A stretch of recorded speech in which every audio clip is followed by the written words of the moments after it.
Hi everybody, welcome back. Today we're going to be talking about compost, vermicompost, how much do we need, how much do we put together, and how can we use it. So, please forgive me, I know I look like a bit of a homeless person that's raided Magnum PI's closet. It is the weekend, I'm going to be hanging out in the garden, getting hot and sweaty, so what better way than to just be looking like I'm chilling out. A lot of the effort that we go through when we're raising our worms is for a final product of what we call black gold worm castings.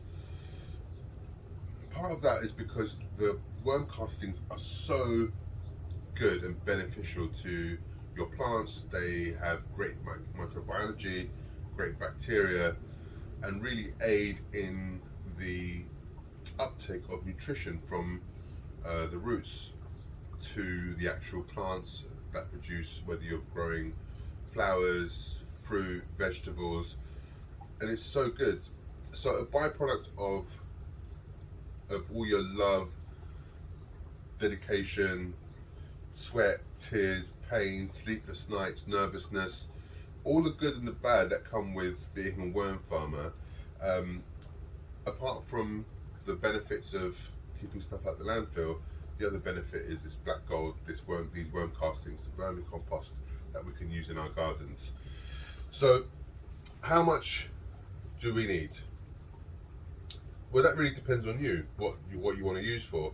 Me, I need to make bags and bags of this stuff. We're going to go into the math in a little while, but why don't we just go back, why don't we go into the garden and have a look at the other component, the thing that we mix it with, to be able to get a bigger idea, a better idea of what we do. So this is where the other half of the magic happens. Part of building really good soil structure is having a good mix of biohumic and organic matter. Worm castings are great, but just using worm castings in your beds don't really work as well as you would think. So you can grow in a medium full of worm castings, but again, it won't give you everything that you need. So what we try and do is we try to make as much, we mix, we have a 3-to-1 mix when we're building good soil structure. 3 parts of compost to 1 part of vermicompost. I'm not going to go into how to build a compost pile. I'm sure a lot of guys know. If you don't, there's a million videos, and if you guys would like to see how I build my compost pile, please let me know in the comments. I'll be sure to do that. I think it differs for everyone from country to country, region to region, just because of what you've got available to you, what your greens are, what your nitrogen is basically. So whether you're using cut grass or you're using manure, and then your browns, for me it's dried leaves. Some people use I use wood chips as well, but some people just use wood chips, some people use cardboard. Depends, whatever you have available to you. So this compost heap is 2 weeks old. It's been turned once. That's a lie. Part of half this compost pile is about a month, over a month old, and then I cut the grass in my garden and dumped that on with some dried leaves, and it was huge. And it's been turned, since that happened, it's been 2 weeks. So it's been turned once in between. I've covered it with this plastic tarp, and we're going to turn it again today. And I want to show you what we try to achieve. The reason why I've covered it is because I don't want it to dry out. I live in a very hot environment. I'm in the Middle East, I'm in Dubai, so it gets extremely hot here now at the moment. We're up to 100, 110, and we're still in, it's at the end of March.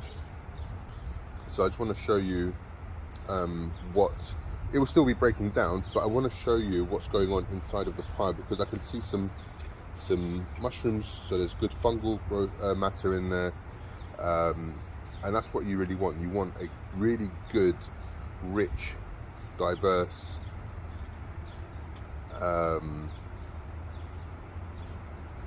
organic matter to be able to use in your beds. So before we go digging around, I just want to show you what's going on in here. You can see pumpkin seeds that are sprouting in the bed. There are mushrooms growing in here, which means there's mycelia and great fungal growth. And then now when I start to dig in, let's see, pile's still hot, and if we need to add any moisture.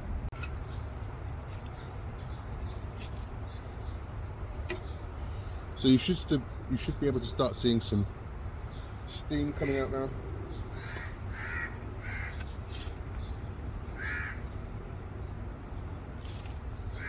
I just don't know if you guys can see the steam coming off of that.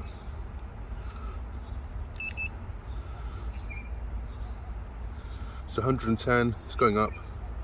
It's going to be hotter in the middle. So yeah, I'm not going to bore you guys with turning this compost pile. We'll go back inside and work out how much we need for our beds. So our compost has been turned. Now it's time to think about how much we actually need.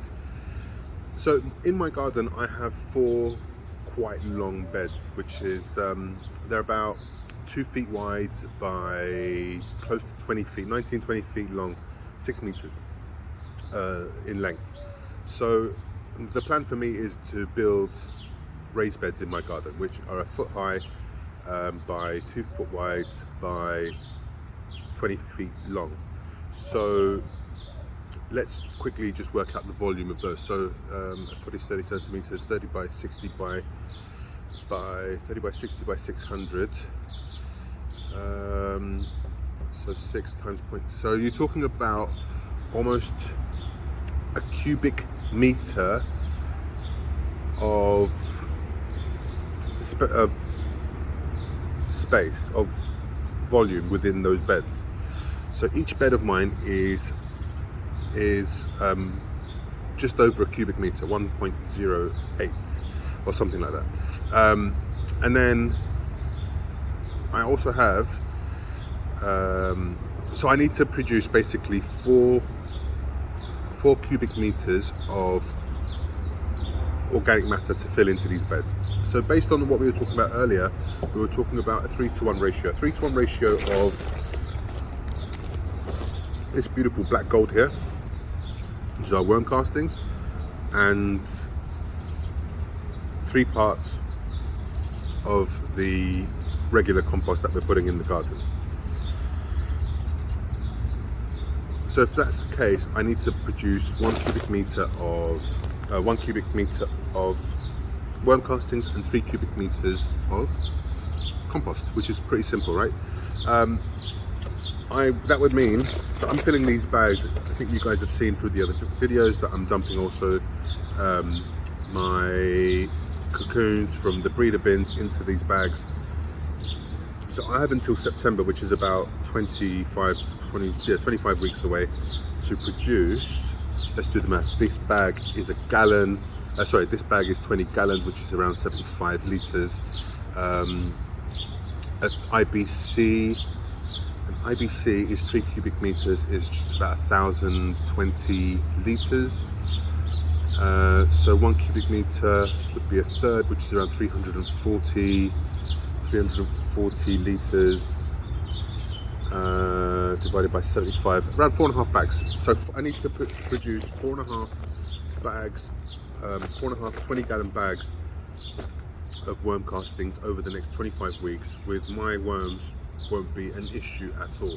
And as you guys have seen already from my compost heap, I already have around 2 cubic meters of waste that's been composting and decomposing, which with no issues to get that to be ready, like prime, by September or the end of August. And I'll probably have another pile like that ready before that time is up anyway. So the idea for me is to fill those beds completely with this organic matter, and the reason why is I want to give my plants as much nutrition as possible. I want the healthiest plants, I want the ripest and tastiest fruit I don't want to ingest anything that's chemical. I don't want to ingest anything that's synthetic. I want to, you know, my philosophy in life is I would never feed somebody, especially within my restaurants or the food that I produce, I would never feed something to you that I wouldn't feed to my own kid. And I think that's been a really good way of me maintaining the quality of the stuff that I make, and that's why I really put so much emphasis and to put a lot of effort into doing what I'm doing, because my ultimate goal is not to make a commercial entity out of selling worms. That's secondary, if that ever even comes. My biggest thing is to be able to produce really good organic produce for my own consumption. If I have extra afterwards, then by all means, maybe I'll look at commercializing it, but I'm even more than happy to give it away to help people grow their own organic food, to be able to keep stuff out the landfill, to be able to improve the soil quality, because, you know, we have a massive issue with chemicals being used in all of our farmlands. It's leaching into the water table, it's poisoning our wildlife, and we are just basically ruining this place. Just look at the world around us. I'm not going to sit here and preach about climate, global warming or climate change, but you'd have to be an idiot to ignore everything around us. So yeah, that's really and truly what I believe in. This why I'm doing what I'm doing, and I hope by doing what I'm doing and by doing these videos I can inspire, even if it's just one person, to make a change. That would be enough for me. That would be all the thanks that I would need. However, in the meantime, while I'm waiting for that person, if you wouldn't mind liking the video and giving me a subscribe, that'd be really amazing. It was my birthday last week. Thank you for all the birthday messages, I really appreciate that. And the best and biggest birthday present you can give me is a massive like and subscribe. Just hit the subscribe, doesn't cost you anything. I'm trying to get to 1,000 subscribers, not for monetization, but purely just to be able to offer some additional features within the channel. If you wouldn't mind doing that, that'd be really great, and I really appreciate you. So, as I say that, enjoy you guys' weekend. Big love as always. Be good. See you soon.